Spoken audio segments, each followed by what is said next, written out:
lembra quem você votou para vereador na última eleição? Da última eleição? Eu não me lembro. Não me lembro. O que te orgulha em Votorantim?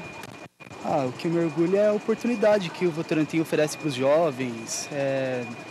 Ele oferece bastante atração assim, para os jovens, sair das drogas, sair da rua. E o que te envergonha? O que envergonha?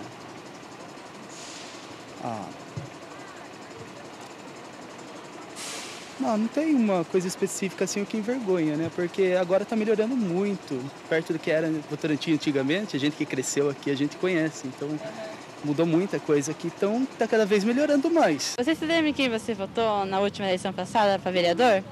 Faz tanto tempo que eu não voto, minha filha. Nem sei se eu já tenho o título de eleitor, acho que eu perdi o título de eleitor. Não votei para ninguém não, porque eu não renovei, né, o título de eleitor, então não votei para ninguém. O que te orgulha na cidade?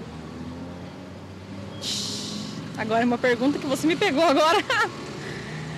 O que me orgulha na cidade? Eu acho que tudo de um pouco, né? É uma cidade boa, né, de se morar, bem tranquila, né? Eu gosto, pelo menos, de morar aqui, né? Não tenho, graças a Deus, não tive nenhum problema, né, de assalto, né, dessas coisas, né, que sempre tem, né? Mas, graças a Deus, não tenho nenhum problema. Eu gosto de morar na cidade de Votorantim. É uma cidade muito boa. E tem alguma coisa que te envergonha? Como assim você fala? A cidade, tem alguma coisa que você não gosta, que te envergonha? Que eu não gosto? O cheiro. O cheiro do esgoto. O esgoto. Às vezes sai o cheiro do meu ralo lá e é um mau esgotamento, né? Aí eu não gosto. Mas quem gosta, né? Quem que... Você vê só, aliás, como disse a Luciana aqui. Mas tem algumas regiões da cidade que tem... Fala no microfone, professor. Já estamos no ar. Não, existem algumas regiões da cidade onde o sistema de galerias ela não cheira. Alguns pontos onde as pessoas canalizam esgoto e em principalmente em alguns pontos baixos. A região do bairro da Chave, né, que tem uma canalização muito antiga, e para poder mexer naquilo teria que adentrar as casas. Esse é um problema que a administração periodicamente enfrenta. De repente tem que fazer uma pesquisa, joga corante em algumas casas para sentir se é um problema que realmente acontece. E no verão, né, no pico do verão, ali na região daquele posto de tratamento que tem ali na entrada da cidade, qual Estação de tratamento. Estação de tratamento também exala um cheiro difícil, né? Em alguns momentos a gente passa ali à tarde, é insuportável. No Votocel também. No Votocel também, né? Bom, gente, hoje faleceu o comediante Chico Anísio, né? Não tem absolutamente nada a ver diretamente com a nossa cidade, mas particularmente tem a ver comigo, né? Eu estive com o Chico Anísio por 2 vezes, ele participou de um documentário que eu fiz sobre um cantor da música popular brasileira chamado João do Vale, e o João do Vale era amigo dele, né? E eu fui para a casa do Chico Anísio, no Rio de Janeiro, para lá eu com a foto, alguns quilos a menos, né? E cabelo também, mais cabelo. Então, hoje, a gente já estava esperando essa notícia, o Chico Anísio já estava mal já há alguns dias, mas eu particularmente lamentei muito, porque foi uma pessoa que me recebeu muito bem, né?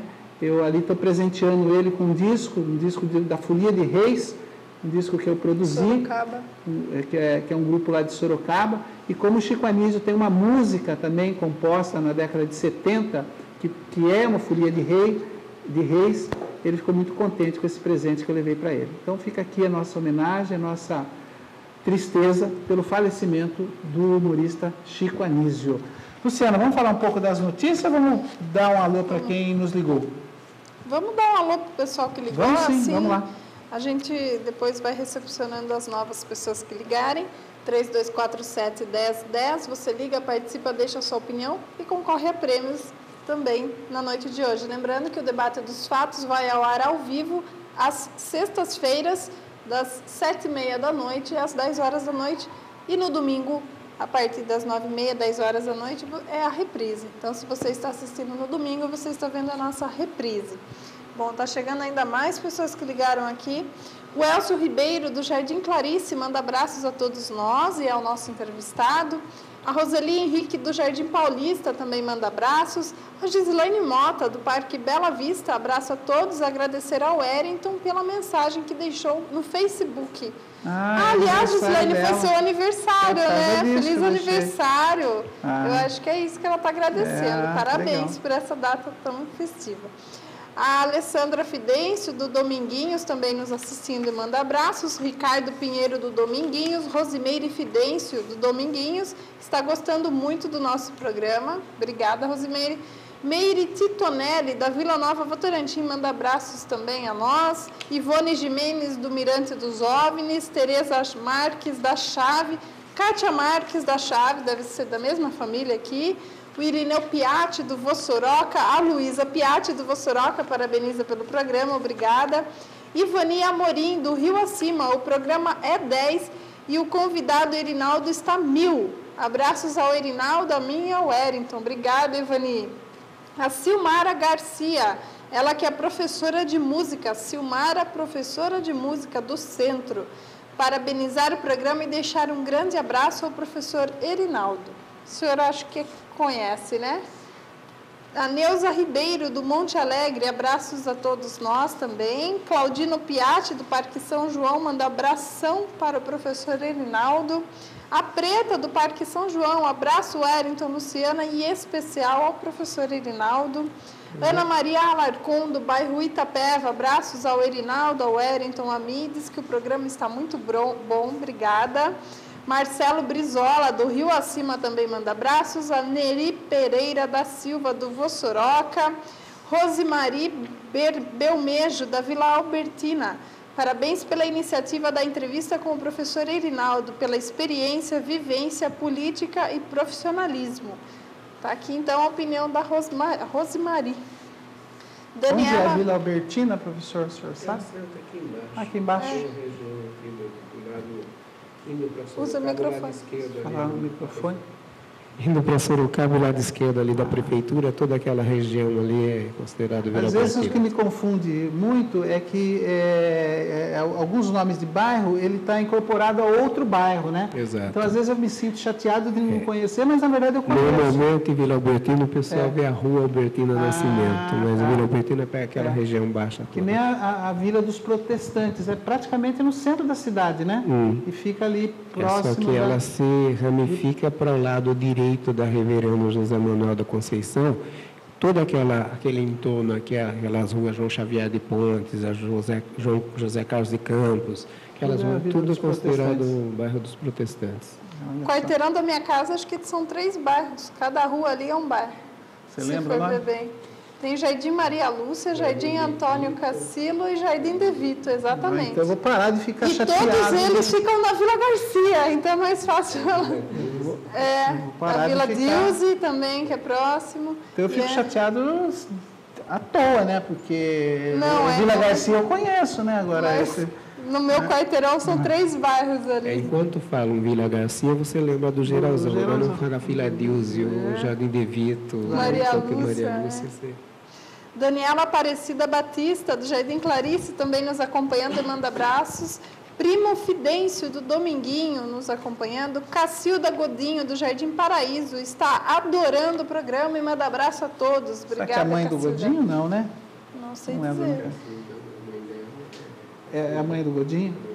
Ah, deve ser ela, sim. É muita coincidência, né? Que bacana. Maria Lúcia de Lima, do Vossoroca, manda abraços a todos nós também. Maria Tereza Pinto Paulino, do Dominguinhos. O voto da Maria Tereza e da família dela é para o senhor Erinaldo. Manda um abraço.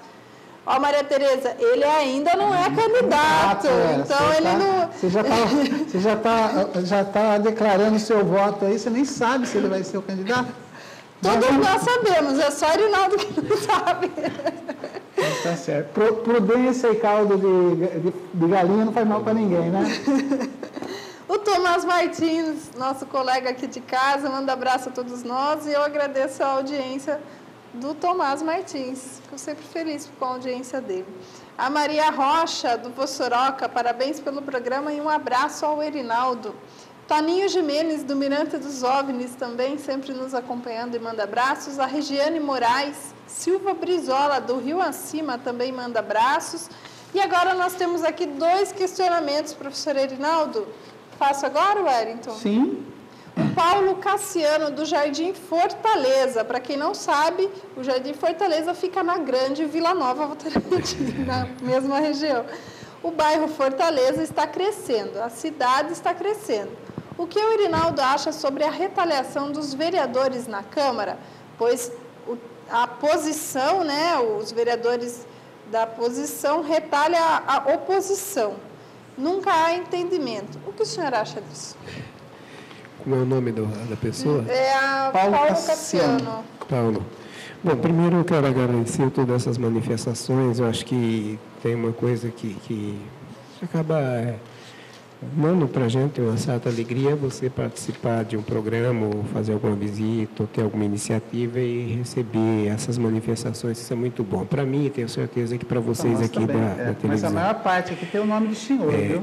Paulo, eu tenho passado aí algumas vezes no Jardim Fortaleza. Na política, a política normalmente ela se faz exatamente, a princípio, com o diálogo, mais acalorada discussão, onde as pessoas, cada um procura defender seu ponto de vista. Normalmente você encontra maioria e minoria, e aí a maioria tenta se prevalecer da sua condição de maioria e a minoria inconformada fica normalmente rebatendo e questionando as coisas. Essa é a dinâmica natural, entende? Agora, o que a gente sempre que pode, pede, é que as coisas se façam no campo das ideias, no campo das coisas que dizem respeito à população. Os problemas, as futricas pessoais, essas não levam a nada, não representam nada. De repente, às vezes, até uma crítica áspera no momento de discussão é até compreensível, mas desde que essas coisas aconteçam em defesa de alguma coisa que seja bem da cidade. É isso que a gente tem que defender e, principalmente nesse momento agora que está se trabalhando, nós estamos trabalhando bastante com os pré-candidatos, exatamente fazê-los entender isso, que o que está em jogo é o interesse do povo e não o interesse pessoal, mesmo que algumas coisas às vezes não seja do nosso agrado, tá? A gente não pode esquecer que o povo elege, que o povo paga, que o povo espera, é que se façam as coisas para melhorar a cidade. Eu disse e repito, a política é a ciência que busca os mecanismos para aprimorar a sociedade e melhorar condições das pessoas, a situação das pessoas. E é isso que cada candidato, que cada detentor de mandato tem que entender. Vamos ver, viu, Paulo, se na próxima Câmara a gente consegue melhorar essa situação. Hoje o PSDB tem 3 vereadores. 3 vereadores. Mas agora tem mais um vereador na oposição, que é o do DEM, o Fernando. Que aí ele diz oposição e situação, né? Antes tinha só 3 na oposição, agora são 4, né? Certo. O senhor não prefere comentar? Não, mas vai comentar, depois nós vamos entrar nesse assunto, sim.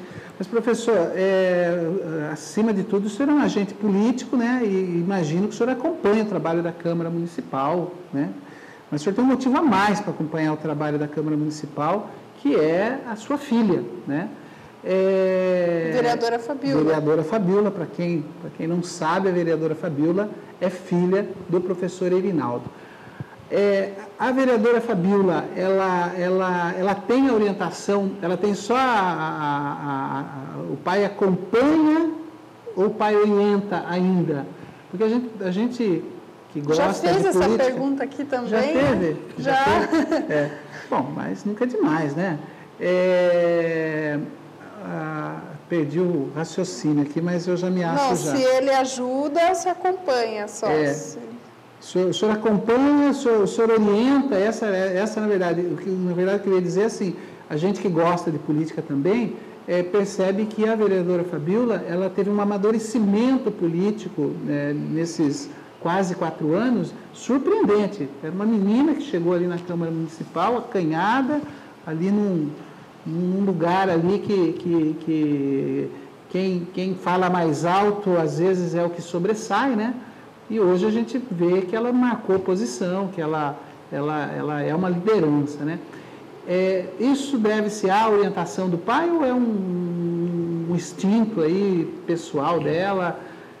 Conta um pouco para nós essa relação política. Se dependesse de mim, eu não seria candidata a vereadora. É mesmo? É porque eu pessoalmente, desaconselhei ela a sair candidata. Então, para mostrar mais ou menos que eu não mando muito. Entendi. Certo? Ela chegou a se desligar do PSDB, que por orientação de algumas pessoas iria sair para um partido pequeno, depois ela retornou e disse, não, voto o PSDB, se tiver que ganhar, eu ganho no time principal, não vou ganhar no aspirante. E voltou e ganhou. Chegou na Câmara, havia uma certa expectativa de que a Fabíola seria alguém que seria porta-voz de alguma coisa que eu dissesse para ela. Que ela talvez não tivesse iniciativa. Que ela seria manipulada pelo senhor. Exato. Dizer que eu não oriento alguma coisa não é verdade. Nós moramos quase na mesma casa. Ela praticamente vai para o apartamento dela fim de noite e o fim de semana. Mas a semana inteira ela está na minha casa. Então é comum a gente dialogar, trocar ideias sobre determinadas coisas. Mas as iniciativas, pode ter certeza, praticamente são delas. Ela está fazendo acho que uns 15 dias, ela entrou com um projeto de lei pedindo que todos os veículos e máquinas da prefeitura sejam identificados. Nossa, e que as empresas, que estiverem a serviço do poder público também tenham as suas máquinas, seus veículos identificados, a serviço da prefeitura municipal, a serviço do serviço autônomo, a serviço da companhia de habitação, seja do que for, para que as pessoas saibam que o que está sendo feito é com dinheiro público. Identificados no veículo, Certo. Me parece que deram parecer pela inconstitucionalidade e tal, mas ela fez. Entrou agora essa semana com outro projeto interessante, iniciativa dela, ela que está os requerimentos, porque é interessante, depois de um determinado tempo, os vereadores que mais se destacam, o próprio povo dá a eles subsídio para eles trabalharem. Sim. Porque o povo passa a ter mais confiança naquele vereador que batalha mais, que apresenta mais, que combate mais, entende?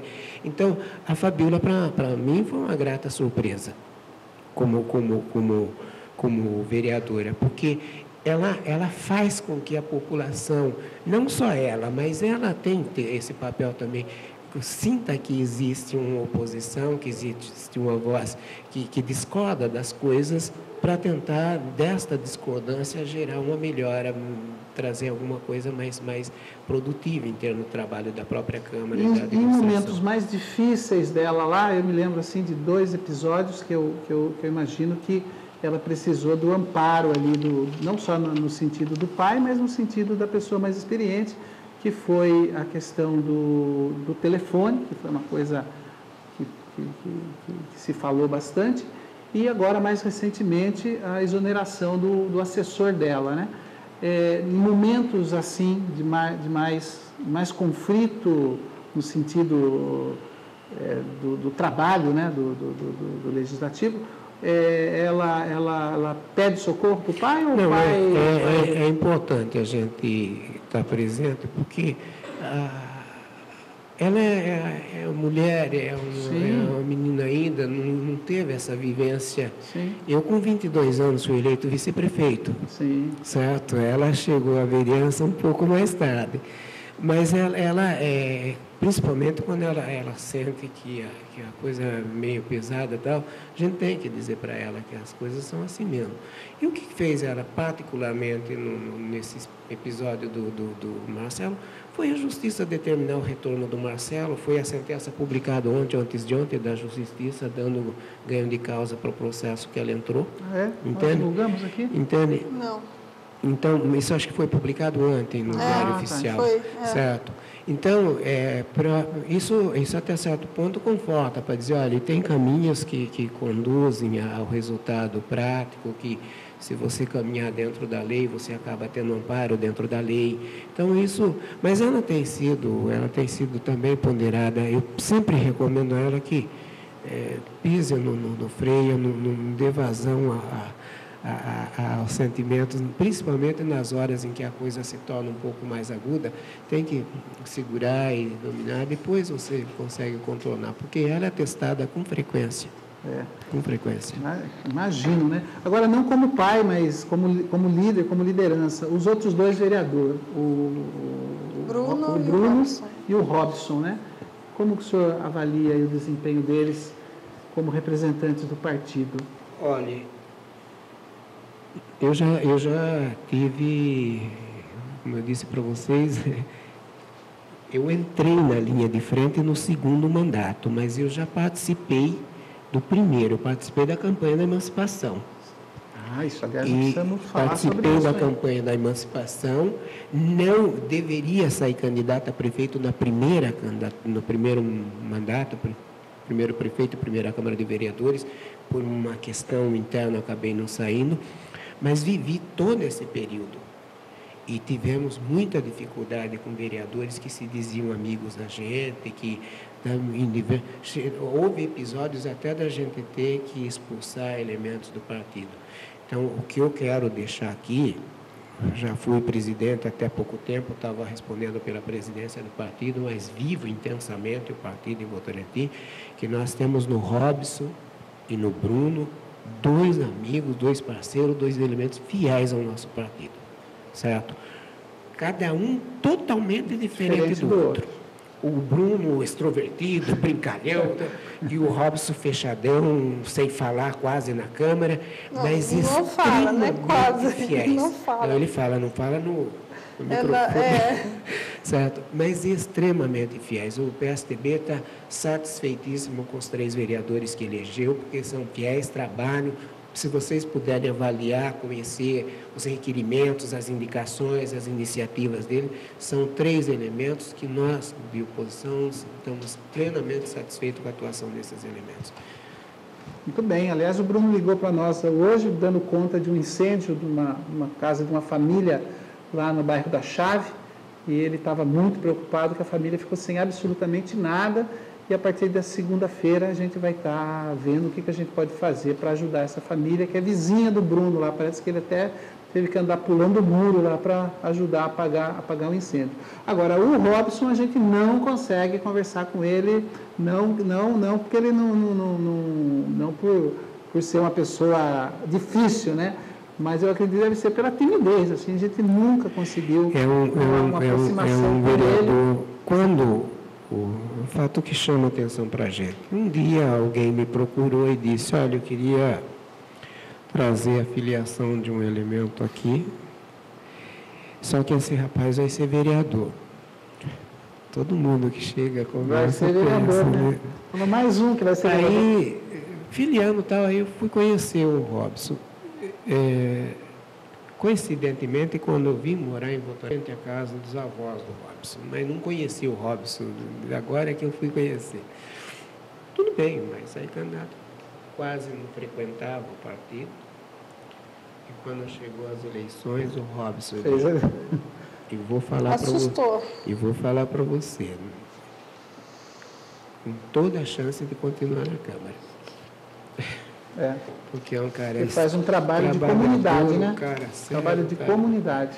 O que ele não tem essa forma de se manifestar, ele é um trabalhador incansável.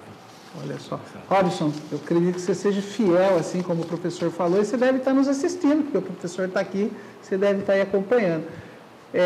Por favor, aceite nosso convite, venha até a TV Votorantim, para que a outra parte da cidade possa te conhecer, né? E até sugiro que, se você não se sentir à vontade de vir até aqui, a TV vai até você, a gente marca, faz uma entrevista com você, faz aí um especial de 1 hora, só para que a gente possa mostrar quem é você, qual é o seu trabalho, né?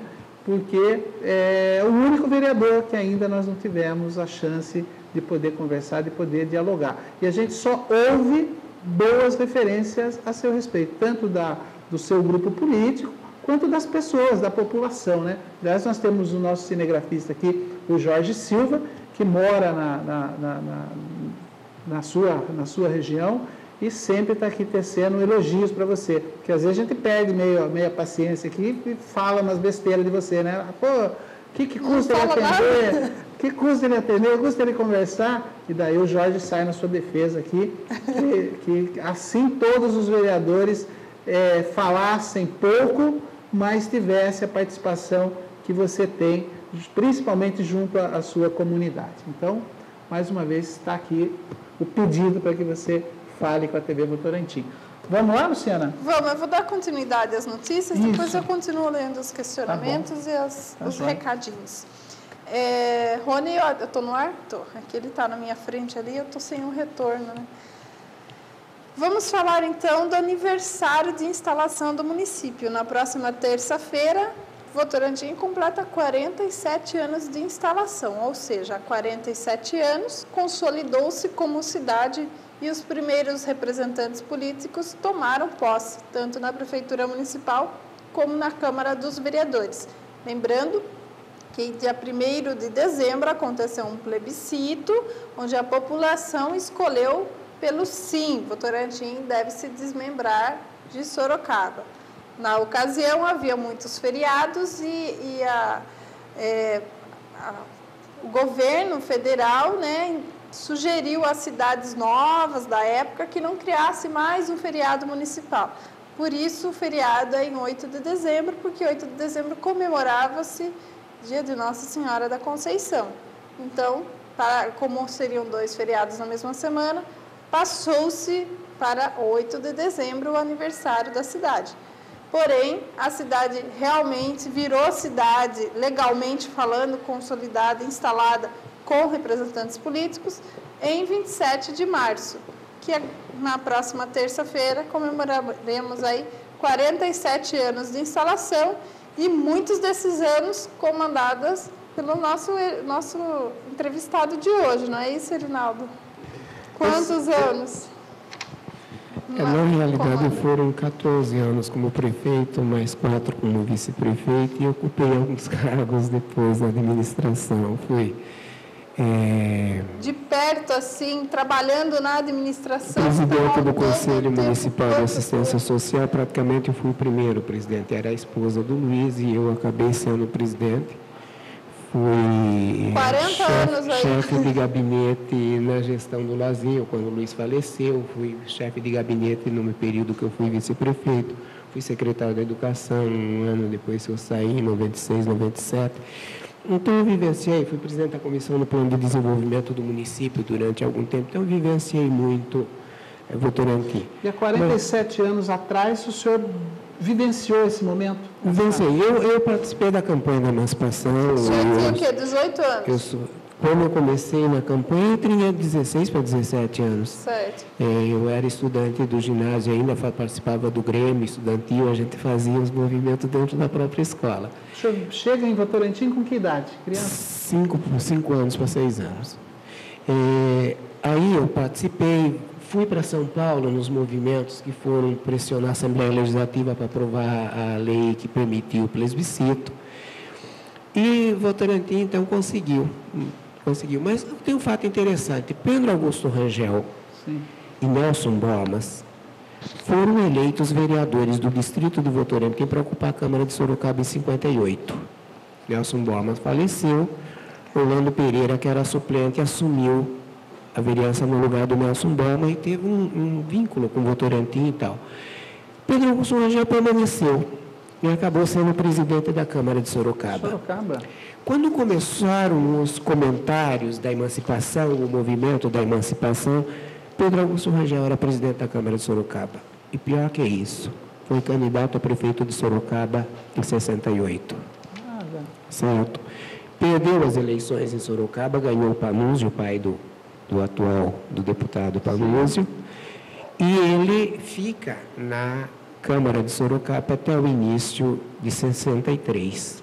Depois ele veio para Votorantim, participa da emancipação e é nomeado pela comissão e pela justiça para ser um dos intermediários da negociação da elaboração do termo de separação Votorantim com Sorocaba. Aí, posteriormente, ele vem e acaba sendo eleito o primeiro prefeito. Dentro de Votorantim... Nesse momento, o senhor estava Estava... Quando foi feita a emancipação, houve um movimento grande aqui de preparar os futuros legisladores e administradores da cidade. E eu me envolvi com esses cursos de Câmara-Escola, de liderança, de uma série de coisas, oratória, aquela coisa toda. Aí veio a primeira eleição, eu me engajei no partido, ia sair, depois não saí. Nessa época, com 18 anos, para candidato a vereador. E podia ser vereador com 18? Naquela época poderia. Daí eu não saí candidato, saiu um amigo meu, que era uma pessoa com quem eu trabalhei muito tempo, e aí saí 4 anos depois como vice. O Rangel teve um grande desafio. Ele praticamente instalou a prefeitura e trouxe, eu sempre digo isso, que ele trouxe como grande contribuição. Sorocaba tinha feito um plano diretor com a equipe do urbanista Milton Giraldini. E ele, como vivenciou isso em Sorocaba, trouxe o Giraldini para Votorantim e elaborou o primeiro plano diretor de Votorantim, se eu não me falha a memória, a Lei 111 de 68. E Votorantim inicia já na primeira gestão com um plano diretor, com todo um sistema viário pré-estabelecido, com zoneamento já definido, com os principais equipamentos. Não era esse plano diretor que previa um rodoanel na cidade, uma ponte do rio acima até o SESI? Tinha um que saía da Celso Miguel dos Santos, atravessava o centro de Votorantim e ia para o rio acima. E o outro pegava da antiga Gabriel Pisa, passava aqui por baixo e entrava no acesso para Sorocaba. Eu já visualizava uma naquela época, porque o Milton Giraldini, a equipe dele era um pessoal assim meio arrojado, né? Bom, isso foi um fato importante, de você ter porque ainda hoje, a Avenida Santa Filomena Vasques, que foi aberta agora, ela é integrante do plano diretor.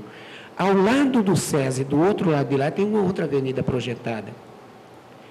Avenida Gisele Constantino, 31 de março, Reverendo José Manuel da Conceição, Gabriel Pisa, Celso Miguel dos Santos, Cristiano Vieira Pedrico, tudo avenida definida no plano diretor do sistema viário. Os zoneamentos, equipamentos urbanos. Toda essa entrada da cidade, inclusive a área do SESI, eu desapropriei como prefeito. O SESI era o estádio municipal, a área para o estádio municipal, que depois, por um acordo que nós fizemos com a Fiesp, para construir um centro poliesportivo em Votorantim, foi transferido para a Fiesp e o SESI fez esse conjunto poliesportivo que o poder público não teria condições de fazer, né? Pelo menos num curto espaço de tempo. Entende? Então, o Rangel definiu isso. Construiu as primeiras caixas de água, as primeiras praças, a primeira ponte, e foi daí para frente. Aí vieram. Aí veio o Luiz, que aí eu já entrei como vice-prefeito. Luiz do Patrocínio Fernandes. Entrei como prefeito. A preocupação já era, o grande desafio era a água. Terrível problema de água nosso. Por força do termo da emancipação, ficaram 2 adutoras aqui vindo de Tupararanga e uma lá do Cubatão. O Cubatão tinha uma represinha pequena, feita sobre rochas, e com capacidade muito pequena de armazenamento de água. Quando chovia, a água ia embora. Quando parava de chover, a água vazava pelas pedras e era um problema enorme de água. E esse problema se estendeu por muito tempo.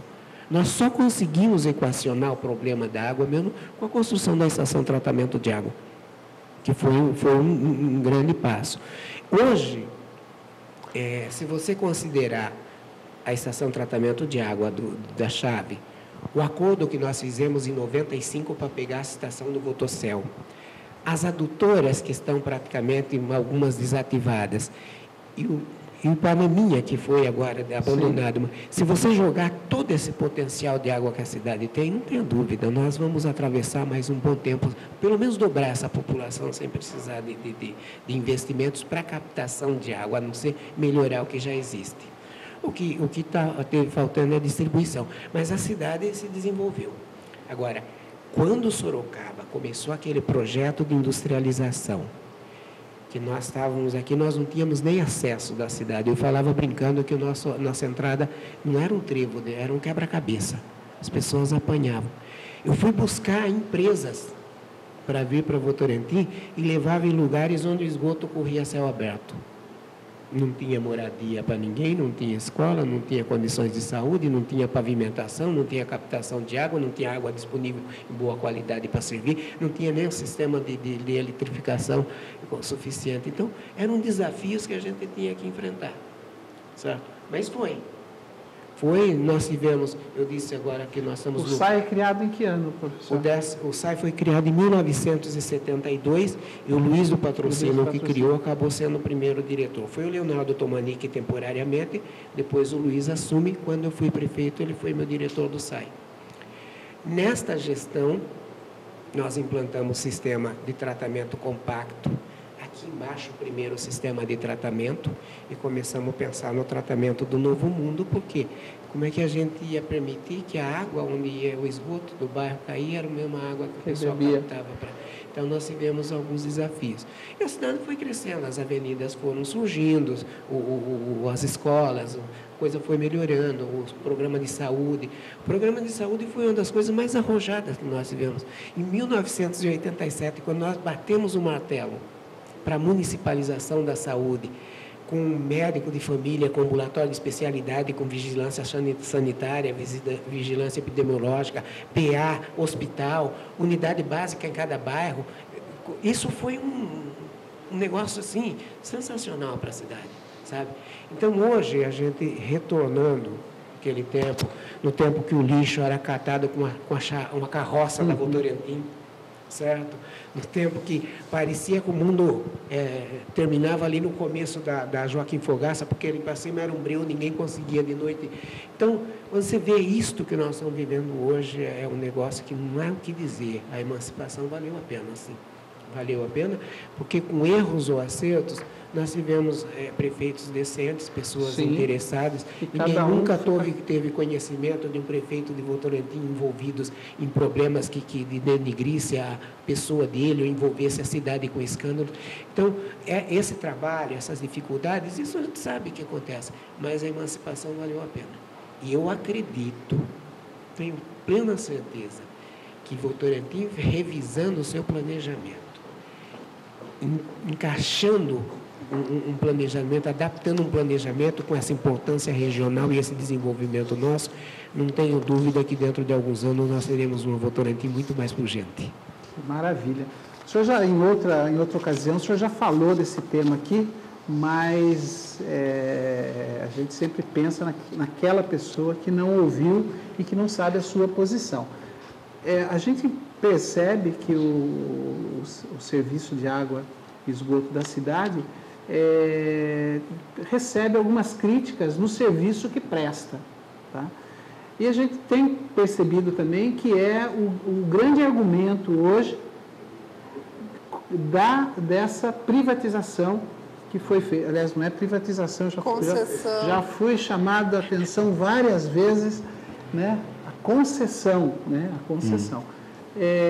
Se faz necessário por vários motivos, e entre eles esse serviço que ele presta hoje, e a iniciativa privada teria condições de prestar um serviço melhor. Obviamente, o senhor não acredita nisso, né? O senhor não acredita nisso. Não, eu até acredito que pode prestar um serviço bom. Eu só não acredito que se faça milagre. Ninguém vem para Votorantim porque ama esse povo. Porque vai investir aqui, nem que tenha prejuízo. Não, nós vivemos num regime capitalista. Sim. E não tenha dúvida. Ninguém vem para cá que não tem interesse financeiro. Agora, por que nós temos hoje um sistema autossuficiente? Por que esse sistema recebeu subvenção 40 anos, vamos dizer assim, e já recebeu um legado, um patrimônio que veio de Sorocaba? Por que hoje que ele é autossuficiente? Por que nos momentos mais difíceis, em 1963, eu tive que optar, passo para a Sabesp, eu mantenho o autônomo. E nós optamos pela autonomia. E provamos que estávamos certo.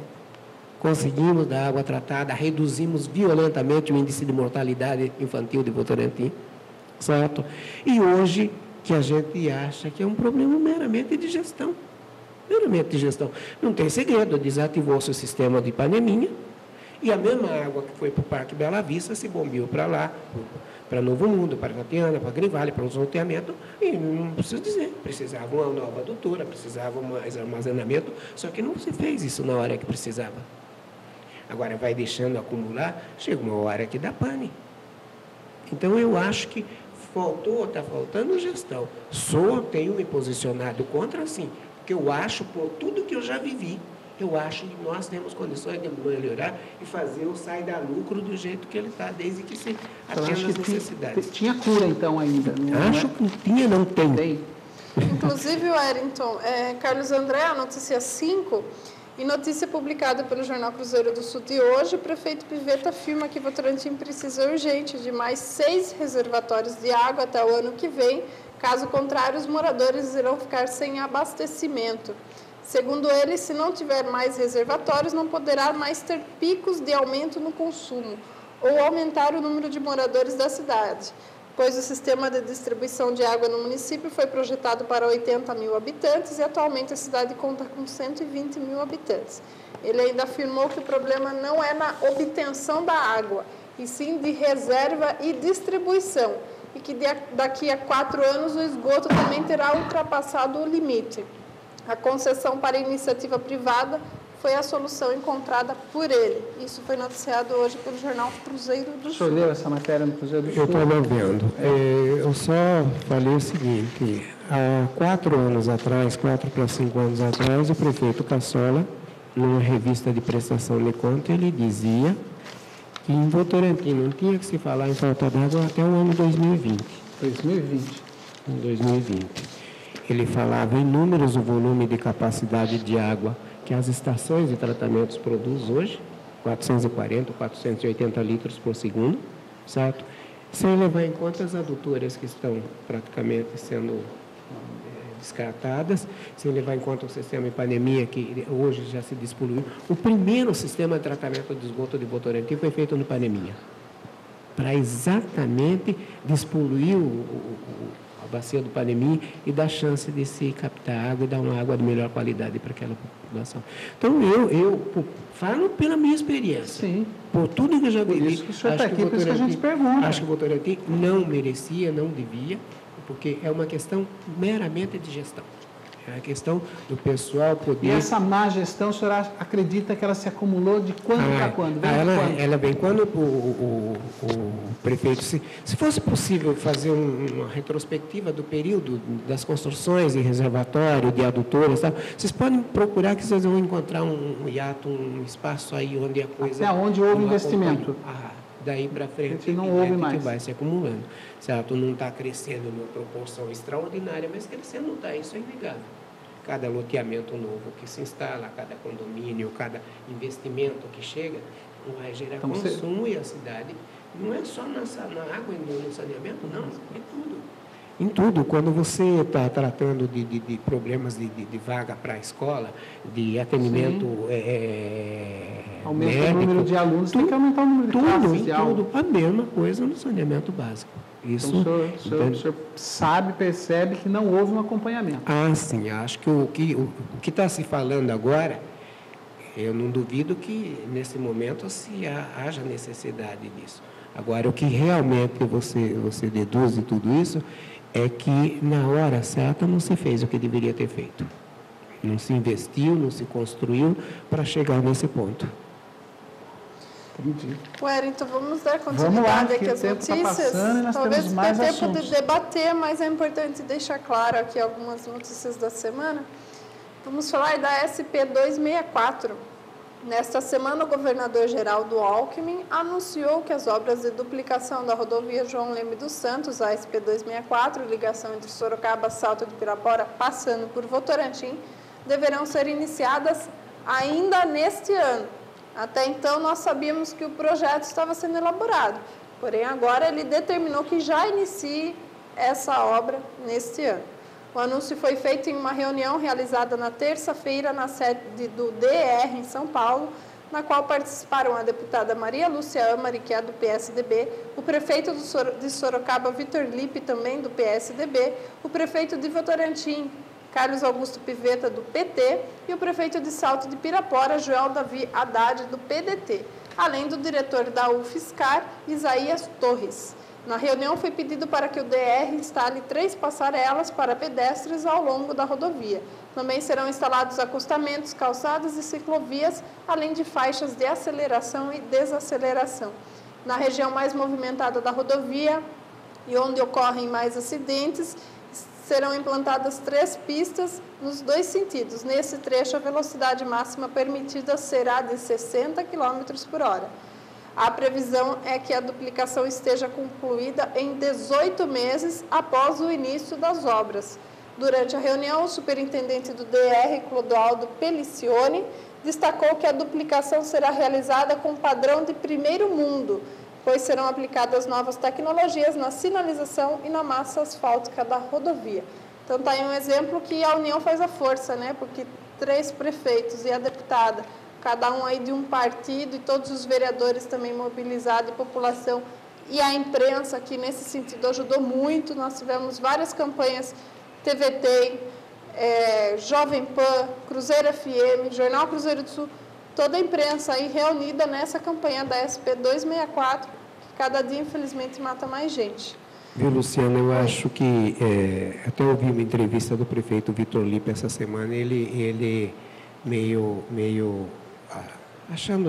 estranhando a repercussão dessa notícia, porque o governador já tinha vindo, já tinha anunciado a obra. A obra determinou a execução no projeto. Certo. Então, agora ele está determinando a execução da obra, porque o projeto está praticamente concluído. Só dessa reunião se fez alguns acertos, inclusive foi pedido mais uma passarela nas imediações da Universidade de São Carlos, mas na realidade o projeto, a obra já tinha sido definida pelo governador, acho que há uns 6 meses atrás. Então agora deve sair a licitação para a execução da obra. Para começar, né? De vez. Bom, Deixa eu só fazer uma perguntinha bem rápida. Professor, o governador, o senhor acredita que ele vai se empenhar na eleição municipal, dando apoio ao candidato do seu partido?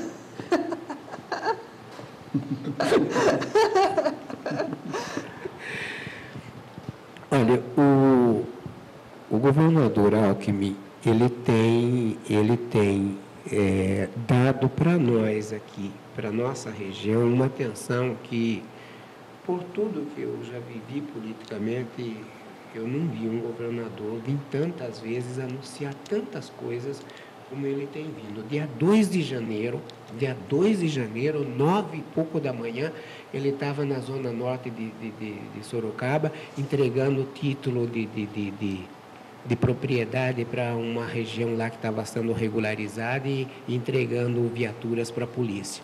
Agora, 60 dias depois, acho que nem 60 dias, tinha novamente 540 e poucos títulos, creches, tá? Então o governador Geraldo tem feito um trabalho extraordinário nesse particular, não tenho dúvida. Agora, como militante, como elemento do partido, com toda certeza, a gente espera o empenho dele na campanha municipal em favor dos candidatos do PSDB. E acho que nem pode ser diferente, né? O que talvez ele leve esta vantagem é exatamente pelo trabalho, é extraordinário acompanhar o Geraldo Alckmin numa visita, os contatos que ele faz, o pessoal vai embora, ele fica conversando com cada um, abraçando. Então, é um elemento incansável, sabe? Então, o Geraldo, neste particular, a gente tem que admirar o trabalho dele, é um trabalho que merece respeito. E com certeza ele vai estar aqui. Com toda certeza. O Wellington quer concluir a pergunta? Não, eu você já acabei te fez. interrompendo. Não tem problema, era exatamente Era isso. isso? É que eu acho interessante falar o candidato do partido do Mas professor é uma Erinaldo. forma de provocar mesmo Eu o professor sei. Erinaldo, brincar um pouquinho com a situação, até para quebrar essa